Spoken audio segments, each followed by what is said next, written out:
Sonegaon police ठाण्याच्या हद्दीतील Tirupati layout परिसरात किराणा दुकानात चाकूचा धाक दाखवून लुटीचा प्रयत्न केल्याची घटना समोर आली। 20 ऑगस्ट रोजी रात्री 11 वाजताच्या सुमारास गुरु नानक किराणा स्टोअरमध्ये एक अज्ञात व्यक्ती आला। चिवडा खाल्ल्यानंतर त्याने दुकान मालकाला चाकूचा धाक दाखवून पैसे लुटण्याचा प्रयत्न केला। या घटनेत 13,550 रुपयांची रोकड लंपास झाल्याची तक्रार दाखल करण्यात आली। या प्रकरणी सोनेगाव पोलीस ठाण्यात गुन्हा दाखल झाल्यानंतर डीबी पथकाने घटनास्थळावरील सीसीटीव्ही फुटेज तपासून आरोपीची ओळख पटवली।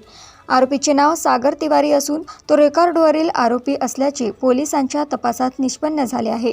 त्याच्या विरुद्ध शहरातील इतर पोलीस ठाण्यांमध्ये गुन्हे दाखल असल्याची माहिती समोर आली असून पुढील तपास सुरू आहे। आमच्या पोलीस स्टेशनला जे आहे 20 ऑगस्ट 2026 रोजी म्हणजे 11 वाजताच्या सुमारास जे आहे गुरु नानक किराणा स्टोअर्स त्याचे जे मालक आहेत करमचंद झांगीराम जेठानी वय 59 वर्ष राहणार प्लॉट नंबर 49 सिंधी कॉलनी खामला नागपूर यांचं जे दुकान आहे गुरु नानक किराणा भंडार तिरुपती लेआउटला दुकान आहे। त्या दुकानामध्ये जे आहेत एक व्यक्ती आला। त्या व्यक्तीने जे आहे त्यांना त्या ठिकाणी चिवडा वगैरे खाल्ला आणि चिवडा खाल्ल्यानंतर लगेच थोड्या वेळानंतर जे आहे त्यांनी जे आहे त्यांना चाकूचा धाक दाखवून त्यांच्याकडे असलेले जे पैसे आहेत ते पैसे जे आहेत त्याने जे आहेत म्हणजे एकूण 13,500 रुपयाचा रोख रक्कम जे आहे ते त्याने जे आहे लंपास केलेली होती। त्याच्यानुसार जे आहे पोलीस स्टेशन सोनेगाव येथे जे आहे अपराध क्रमांक 209/2026 कलम 309(4), 351, 311, 351(2) भारतीय न्यायसंहिता 2023 अन्वये जे आहे ते गुन्हा दाखल केलेला होता।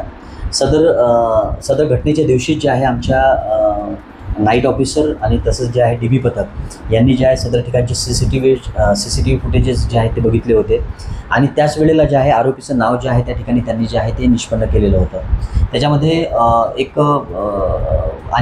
सदरचे फुटेज बघून जे आहे ते फिर्यादीला दाखवले। फिर्यादीने खात्री करून जे आहे ते पटवलं तर त्याचं नाव जे आहे ते सागर तिवारी म्हणून जो आहे हा जो आहे रेकॉर्डवरचा आरोपी आहे। याच्यावरती 2-3 पोलीस स्टेशनला जे आहेत ते गुन्हे दाखल आहेत।